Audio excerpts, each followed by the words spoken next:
Alright, today's video is going to be on the principle of progressive overload. So the simplest definition of progressive overload is doing a little more or a little better over time. And I actually want to put an emphasis on the a little better part. Focus on the quality of your movements, not just doing more, especially if it's at the compromise of the quality. Now there's several ways to incorporate progressive overload, but I'm just going to cover a couple of the simplest and most obvious ones right now. So first, you could do more reps and or sets with the same weight.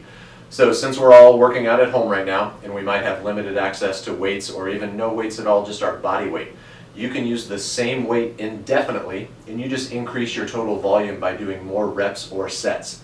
So an example would be if you're doing an air squat and you're currently doing 3 sets of 10, the next time you come around to that workout, try doing 3 sets of 11, or you could do 4 sets of 10. In both of those examples, I did more total volume than I had done previously. That accomplishes progressive overload.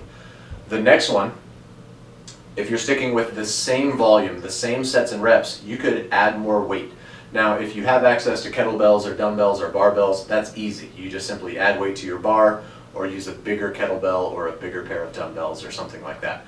If you're using your body weight, you could hold an object. It could be a bucket, it could be a cooler filled with water, it could be one of your kids or a dog. But any way that you could add load to the movement is going to be another form of progressive overload.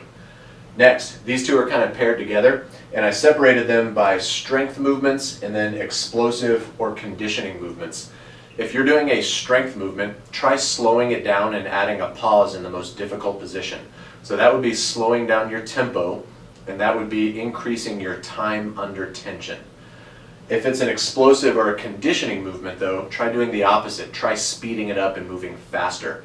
If you're doing a conditioning workout and you're doing something like mountain climbers or med ball slams or something like that, try increasing the speed that you perform those movements at.